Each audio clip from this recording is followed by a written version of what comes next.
Hello and welcome to the Fat Tailed Thoughts podcast, where we discuss the makings of money, workings of crypto, and fintech. I'm your co host, Steven Dickens, and I'm joined as always by Jared Klee. Hey, Jared. Good morning, Stephen. How are you? I am very, very excited to get into this episode. For the listeners, Of course you are. You've been asking me to write about this for weeks. So for the listeners, we're on episode 20, which we both agree is frankly ridiculous. We decided to have a change of pace completely after last week. Tough topic for both of us to go through. Highly recommend you check it out. We went long. I didn't keep Jared to it. I didn't fail to keep Jared to 30 minutes like I do every week. We decided to just run and riff as long as possible on that topic. So, Stephen, can I interrupt? Because I know you've been doing for folks who haven't listened. Last week we talked about the ongoing invasion of Ukraine by Russia. We concluded that with a brief discussion of what you can do. One of the things Stephen's doing in the background here is he has a close friend and colleague who's actually fled Ukraine and is providing housing and so on for close family friends. Stephen's put together a GoFundMe on that, and I believe, Stephen, can you just give us quick update? What did you do? What's the situation on the ground? How is that working out? Yeah, so I've got a dear friend and former colleague, Oleg Fomin. He was living in the US. His wife and kids were in Kyiv. They had to flee, bundled family and friends into a car, drove 500 miles to the Polish border, where Oleg met them. Oleg's mid-level exec at IBM, relatively well paid, but certainly not in the top 1% or particularly wealthy, and then gets to the Polish border and decides, let's go rent some hotel rooms, put the people up in, ends up renting 5 hotel rooms, gets this what's now band of 16 people into cars, gets them to Berlin, doesn't have the heart to stop renting the 5 hotel rooms because they're being used by people. Guy's now burning probably $1,000 a day on his credit card. I speak to him on day 2 or 3 of the conflict where he's not slept for 3 days. I opine on social media about lots of topics. As you know from listening to this podcast, we always have opinions, like to joke around. I had to do something meaningful instead of actually just armchair commentary via social media. So set up a GoFundMe. We've now raised about $8,500, which is going directly to Oleg, who is then using that to finance this band of probably now 20 or plus people that he's got in his care to feed and clothe them and put a roof over their heads every night. So really tough situation. Glad I can be doing something. Not saying to not go and donate via other charities. Please go and do that. But just felt I had to do something direct to help my friend out and the awful situation that he finds himself in with the group that's attached themselves to. And he's doing wonderful work, clearly, Stephen, as are you. And I just want to highlight for our readers and our listeners, as we talk about the ongoing situation. I think we all see the headlines, we see the news, we see videos on Twitter and whatnot of the bombing of Kyiv and the other cities. There's a really deep human element of this. And even amongst the horror, there are people doing, heroic and tremendous things, helping out their fellow citizens, their fellow humans. It's critical that we highlight that. We keep in mind that anytime something like this is happening, at the end of the day, it comes down to people like you and me and the listeners here. And be able to lift them up, to support them is really important. It's a wonderful thing you're doing, Stephen. Well, as I say, I had to do something. I like to be a man of action, not words. So just had to do something rather than use my social platforms to opine. So thank you for bringing it up. But pivoting to a more fun subject. Back to this week. Bit of a break from the seriousness. Yeah, it's kind of tough to pivot, but I spoke to Jared and we decided we'd hit a topic that's dear to my heart, that gives us a complete change of pace, and talk about Veblen Goods. So, new term. I wasn't particularly aware of it, although I've been a watch collector for the last 20 years. Saw it probably 6-9 months ago. You and I have spoken about it, Jared. I think it's worthwhile talking about here because it throws on its head the typical price elasticity of the majority of goods and how markets operate. So I think let's try and discuss what is my favorite subject through that lens, and maybe let's get the listeners orientated here first and describe what we mean by a Veblen good.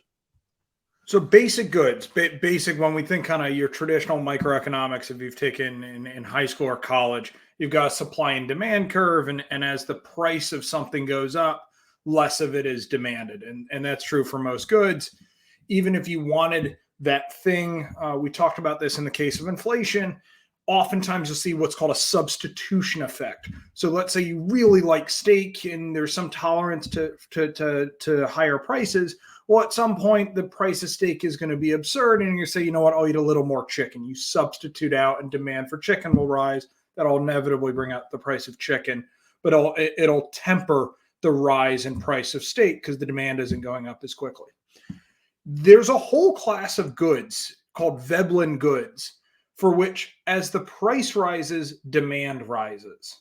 Meaning, as the price goes up, people want more of it. And while that kind of sounds funny and it sounds a bit academic, we actually, if you get the word Veblen out of here and we get away from all the terminology, we all know what this stuff is intuitively. It's handbags, it's watches, it's the entire brand Supreme, it's luxury cars where because the badge is put on it, it costs more and the demand goes up. It's all these goods that we use to signal one another and say, hey, look at me, I'm rich, I'm successful, I'm sophisticated, I'm in the know, whatever it is we're trying to signal. And quite literally, the price in this case is information. We are signaling because we paid that price, because we can pay that price. Look at me.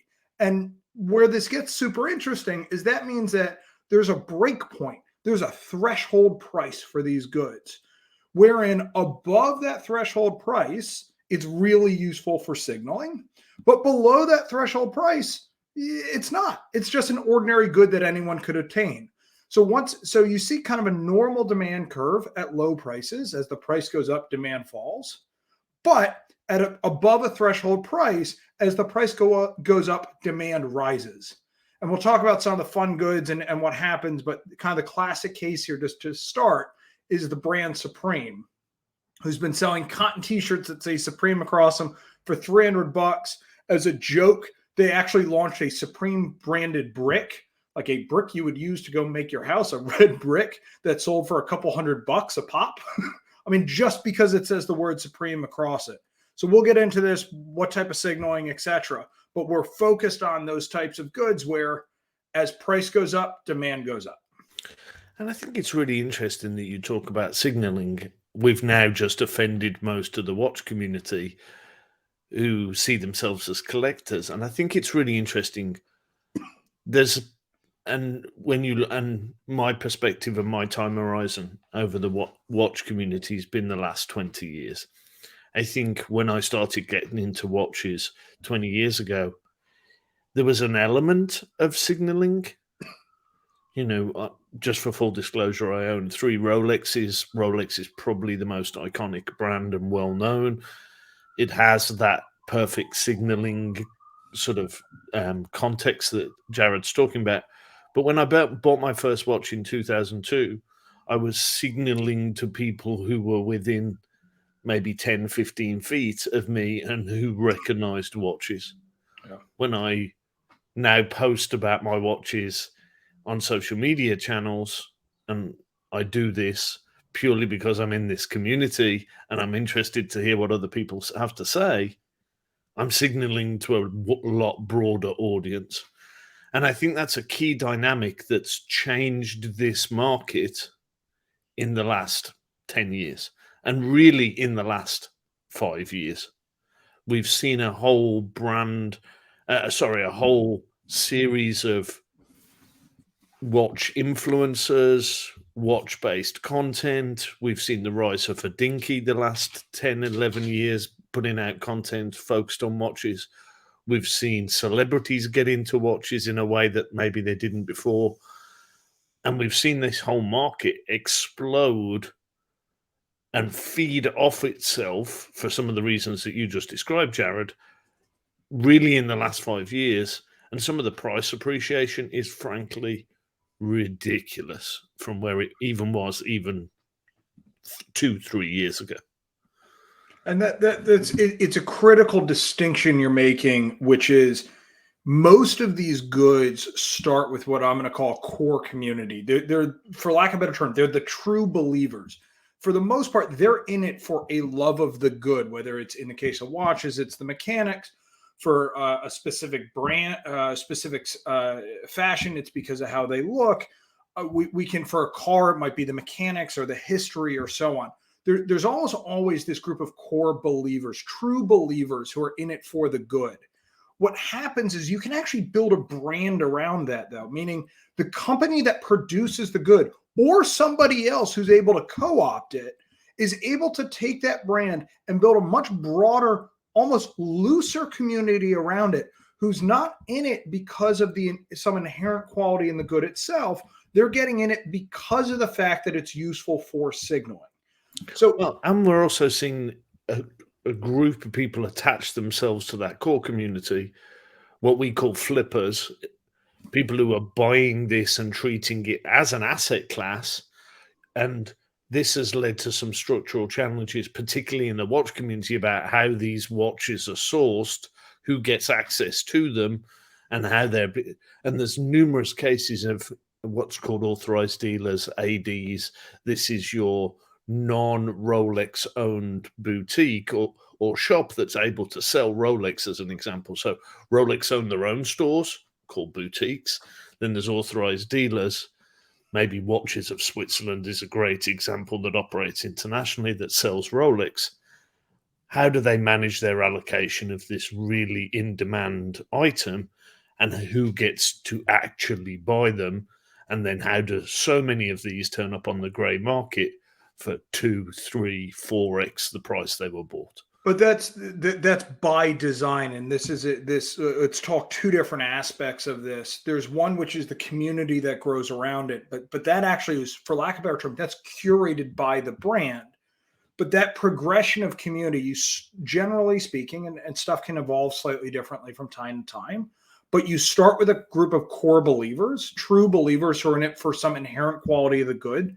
They form a small community among themselves, and they're generally very enthusiastic about the thing. Then there's a group of people, as that community grows slightly, oftentimes the price will go up. There's a more demand for the same product, price goes up.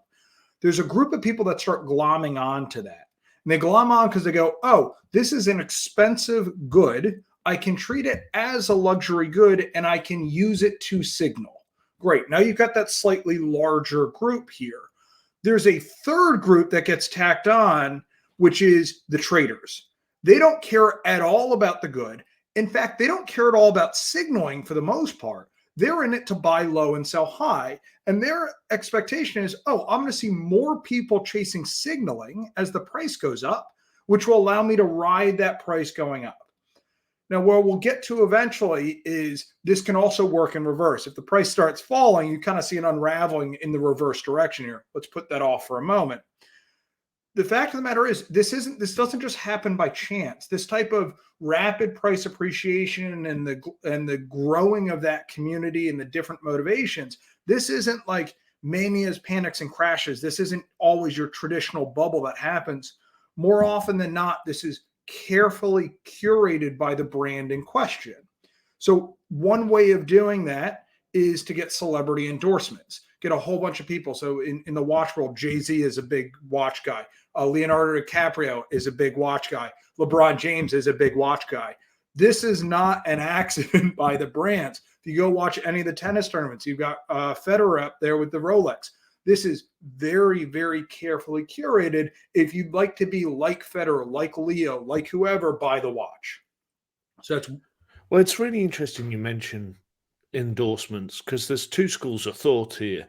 You look at Tag Heuer, storied company, fantastic back catalogue when they were Heuer, up until the mid 80s when they were bought by Tag. You look at the back catalogue of the Hoyers as good as any watches made up until the 80s. Tag comes in, largely destroys a lot of that brand equity and a lot of that sort of. This is one of the 5 companies that invented the automatic chronograph back in 1969. This is a Storied company with the Monacos and the Ortavias and the Monzas and multiple other brands models in their range from the late 60s and early 70s as any other watch manufacturer. What they're now seen as a brand is a has-been that's largely overexploited their brand through celebrity endorsements. You compare that against Patek Philippe, who doesn't care who you are, you can't buy one of their watches, and they don't do any celebrity endorsements and probably have got the biggest brand sort of appreciation. It's a really interesting, nuanced space how this works. So I'm going to challenge that, though, because and I'm jumping a little bit ahead, but Patek Philippe, we'll get into the full story here, created a limited edition branded by Tiffany, etc. watch, of which they created only 170. And while I hear you, endorsement is the wrong word here because they're not giving them away to the celebrities. Yet when you've only got 170, by the way, first way of launching a brand, raise the price, get celebrities. Second thing, reduce supply so that you restrict, it becomes exclusive. It's not good for signaling if it's just expensive. It has to be expensive, and you can't have one, and I do. That is, talk about co-opting deep set emotions. That's keeping up with the Joneses. I've got it, you don't. That's great. Patek Philippe, of the 170, it's not an accident that you see Leo sitting on the side of an NBA game flashing his watch. It's not an accident that you see LeBron at the Super Bowl flashing that watch. Yes, it's not endorsed, but they did put them on the short list of people that get to buy them, knowing damn well that they're going to show up in public with it on their wrist. Well, so let's expand here for the listeners. This is what's blown up in the watch space over the last 3 or 4 months. So let's provide some context. Patek Philippe, one of the holy trinity of watches, largely considered by many to make the best watches in the world. You could argue that that's also Audemars Piguet. You could argue that's Vacheron Constantin. You could argue that Jaeger-LeCoultre makes as good a watches. Regardless of where you fall on that continuum, Patek would be in the discussion. Long-standing company, collaboration with Tiffany in the US as the only retailer that is able to co-brand their watches and put the Tiffany stamp on the dials of Patek Philippe watches. 3 boutiques in the world where you can buy them, sold by Tiffany. The Patek Philippe 5711, the hardest to get watch in the world, gets discontinued in the blue.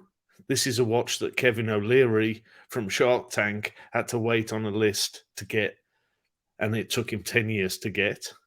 So they don't care who you are. You're on the waiting list, your number comes up, you get the watch. They discontinue the watch, which was a general release, then launch a 1,000-piece special edition with a green dial. The watch world goes crazy. Then they decide to celebrate the 170th anniversary of their collaboration with Tiffany by launching 170 of these watches on the Monday. On the Saturday, there's a charity auction where the watch manufacturing community typically creates one-of-one special editions that they then put up for charitable auction. Patek puts one of the allocation of 170 up as part of the auction. We're talking about a watch that retails from Tiffany for about $55,000. The watch goes for $6.5 million after fees at auction. So there's some distinctions here and there's some nuances in what you said, Jared. Tiffany gets to decide who owns these watches, not actually Patek Philippe in this equation. So There's a great Ed Sheeran interview on Hodinkey's YouTube that I recommend you watch, where they talk about this. He's got a long-standing history with Patek Philippe, less so with Tiffany. He's not a jewelry buyer, wasn't able to get one of these watches. Probably the same with John Mayer, who's a Patek Philippe collector. We haven't seen him wearing one of these Tiffany dialed 5711s.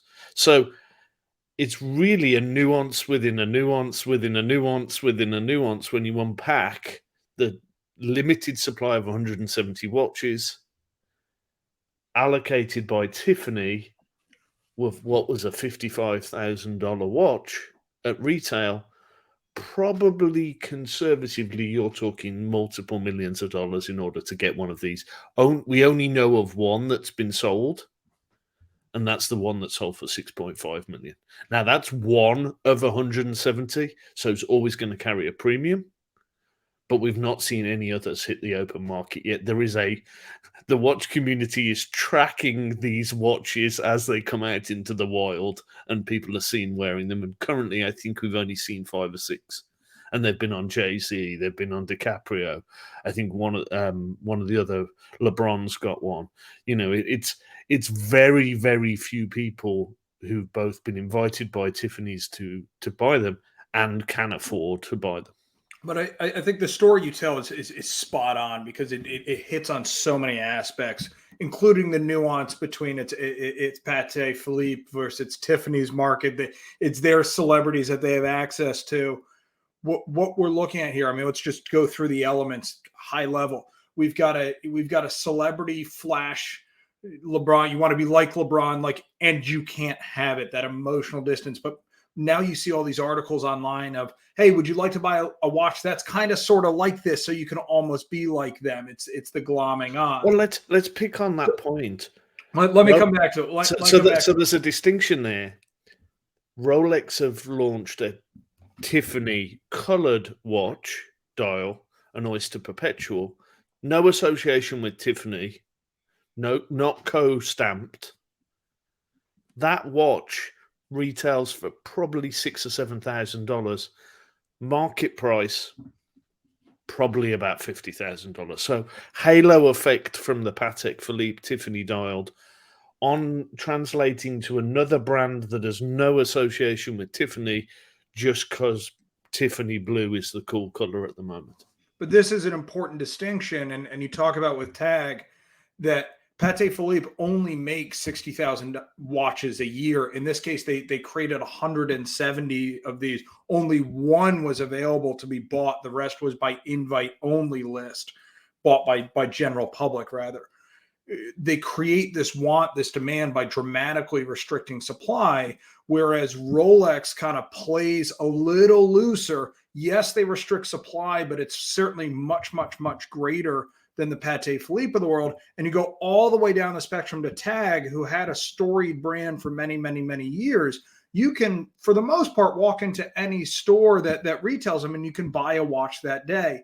That supply restriction, that quantity restriction, that ability to say, I have it and you can't, not just that it's expensive. TAG hasn't played that game. So what you're looking at along the spectrum is Patek Philippe has played, they were founded in 1839. Tiffany was founded right around the same time. It's a 170-year partnership.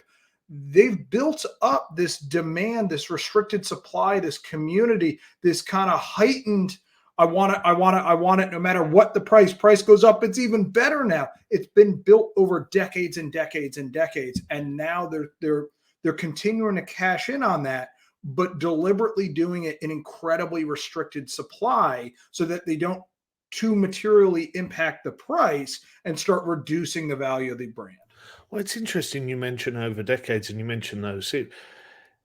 These high-end, arguably all mechanical or automatic watches, the companies almost went to the brink and failed in what's known as the quartz crisis in the 80s. So there's a reason why Hoya were bought in 1985 by TAG, one of the most storied watch brands of its time. Financially, on the brink, you look at Zenith. Zenith watches today only exist because somebody didn't want to sell the manufacturing templates and machinery, and hid it in the factory when Zenith was sold as a company to an instruments business, and hid and closed off a door in a warehouse.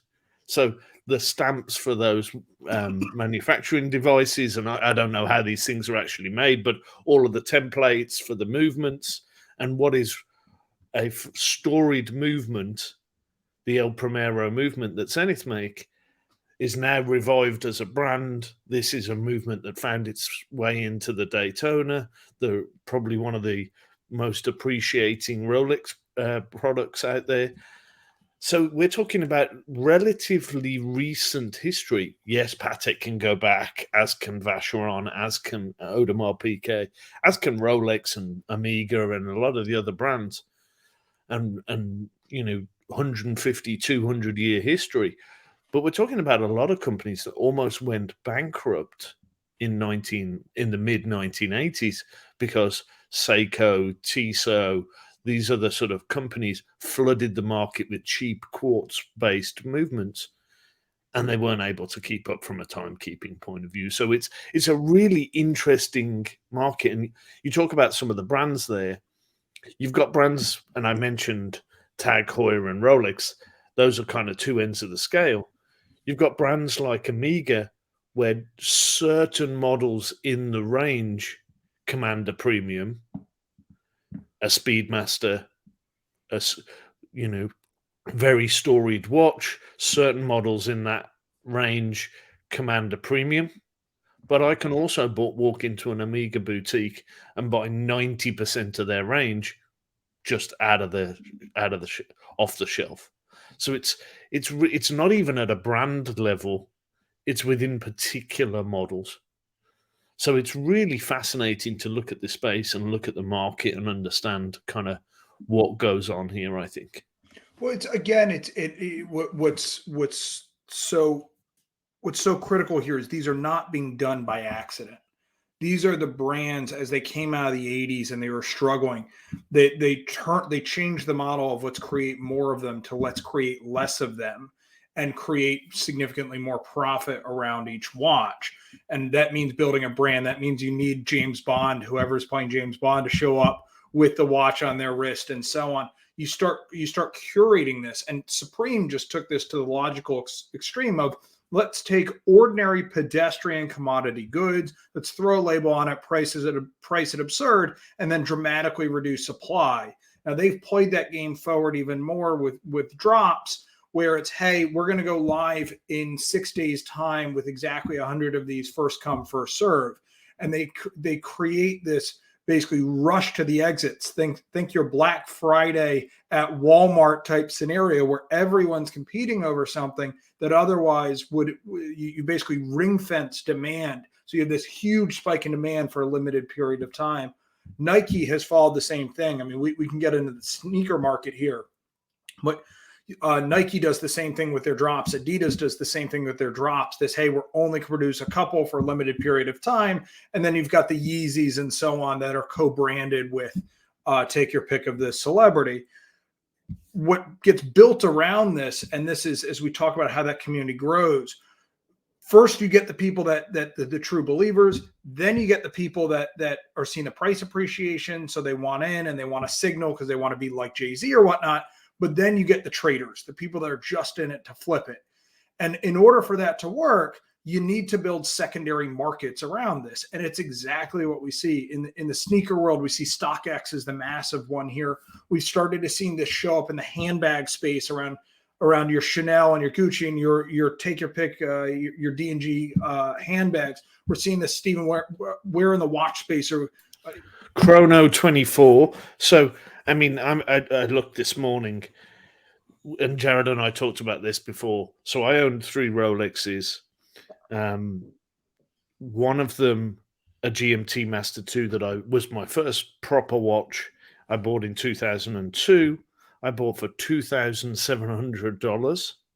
According to Chrono24, that watch has appreciated today by 467% to $15,000. So that's a second-hand watch. That's not a brand new watch. That's my watch, which means the 467% appreciation. To compare that against the S&P, and Jared looked this up before we recorded here, the S&P over the same period, 300%.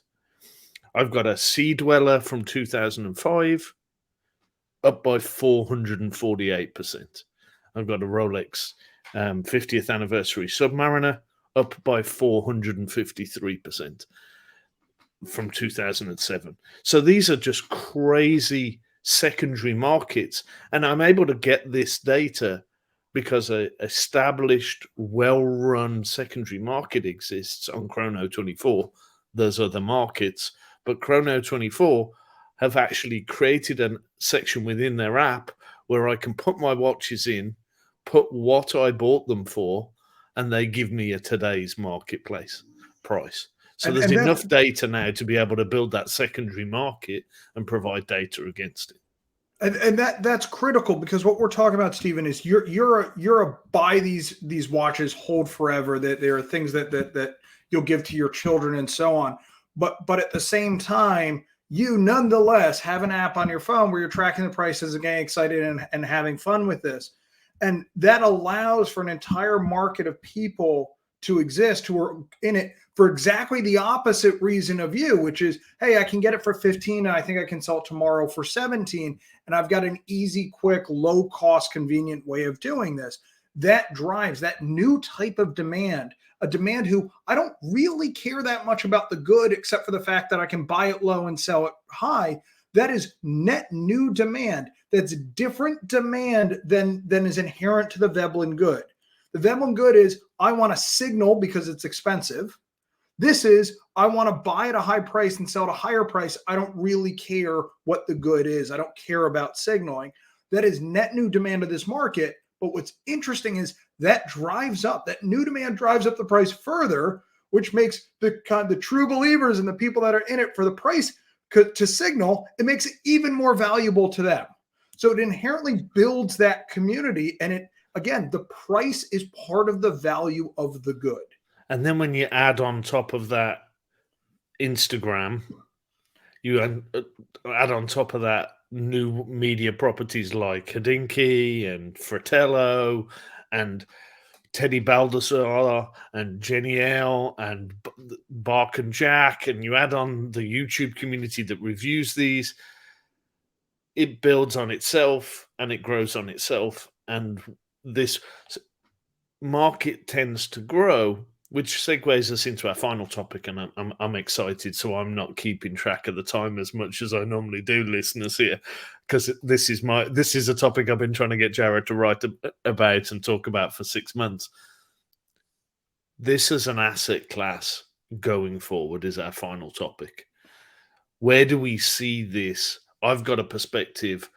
You've got a perspective as an observer of markets. I think it would be worthwhile sort of using that as a way to wrap us up and take us home here. So this community cuts both ways. And what I mean by that is, let's take what is objectively, and I refuse to have any debate on the topic, the E-Type Jaguar is the greatest looking car ever made, period, full stop. There's no debate to have on the subject. But what's happened is Jaguar has realized by the way, Jags are, despite us knowing the name, and you see the hood ornament and whatnot, they only produce a handful of cars a year. They're actually quite a small manufacturer. They've realized in recent years, with the demand for E-Type Jags, which can go at new ones and the right models, etc., can go to auctions for millions. They've realized it's more profitable for them to go and release another 5, another 10 E-Type Jags, re-release old models, than it is for them to try and sell 100,000 of whatever the new model is.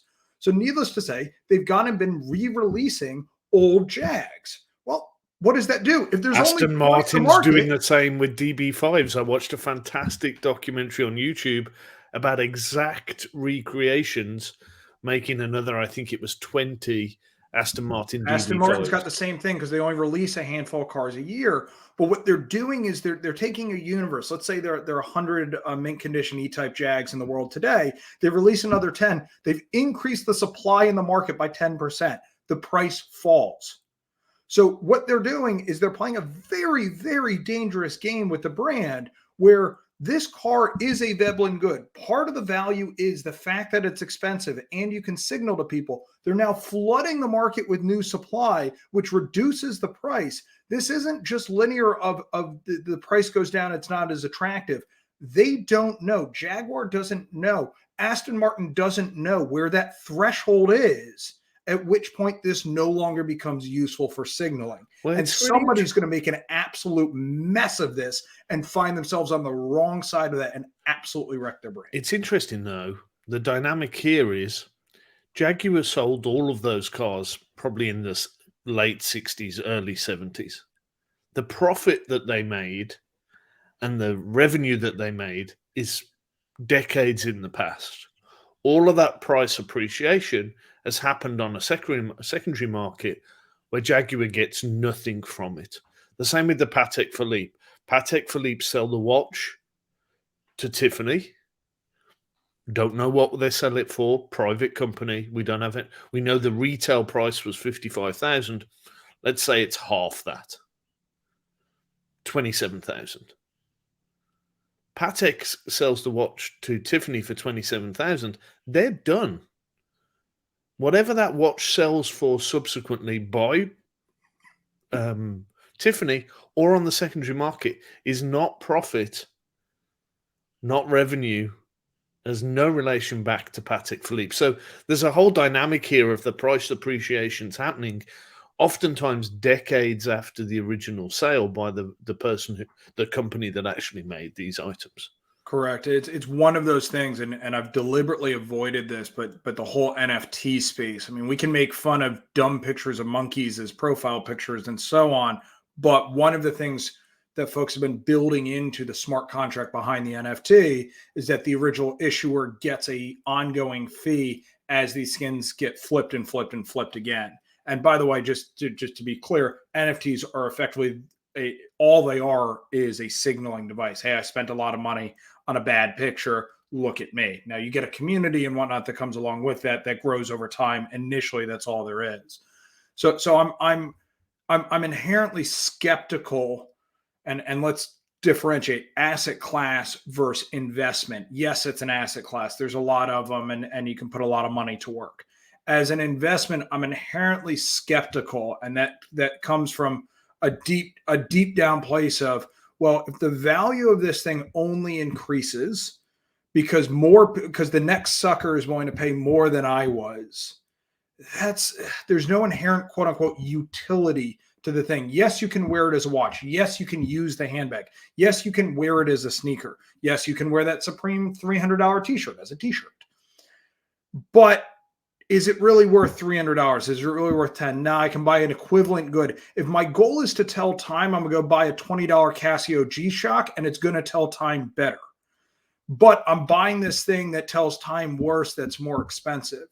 So from a quote-unquote investment standpoint, if you are a watch guy like Steven, if you're a watch guy and you love watches and you're excited about the community and you geek out over the components and you geek over how what's coming and how awesome, absolutely awesome. Buy it and enjoy it for what it is. If it happens to appreciate in price, fantastic. But do not buy things that are effectively trying to hope that somebody is paying more that is way beyond its inherent value just for the purpose of price appreciation. You better damn well be happy, because at the end of the day, that community can unwind, the price goes down, the brand gets abused, whatever. And when the price comes down, you're going to be left with the watch.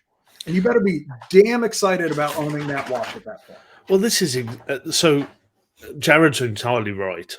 I'm a watch guy. Jared knows I've taken him watch shopping. I'm obsessed. Well, we went watch looking. I didn't quite get me over the threshold of shopping. That will come, listeners. I will get him. We're talking about there's everything you'll see. There's watch charts. There's really good market data that didn't exist 2 or 3 years ago. Words of caution. In my lifetime, this industry almost went bankrupt. Yes, I'm almost 50, but in my lifetime, this community almost went bankrupt. Fantastic watches do not always appreciate. I have a Breitling Chronomatic. It's an iconic movement, caliber 11. It was one of the 5 brands and one of actually the 5 watches where the automatic chronograph was invented. I bought this watch probably 10 years ago. It's in fantastic condition. It's hardly gone up in the last 10 years, and you can trace its history to one of the most iconic moments in watch manufacturing. I've also bought other watches that have crazily gone up in value just because they have a green bezel rather than a black bezel. This market is not a place to invest large amounts of money. I have, but I like these watches. I don't treat it as an investment. Be very careful about treating a market that has only got maybe 5 years of ridiculous price appreciation as a long-term investment vehicle. Rolex makes 1 million watches a year.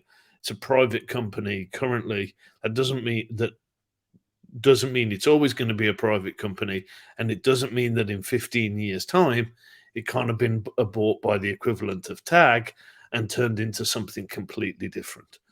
Be careful about treating this as a investment. If you like collecting things and you want to own them for a long time, peace, great, enjoy it. I do. Careful about this as an investment class. Couldn't say it better. As I say, I made this one run long because I'm really interested in this topic. You've been listening to the Fat Tailed Thoughts podcast. Please check us out and subscribe.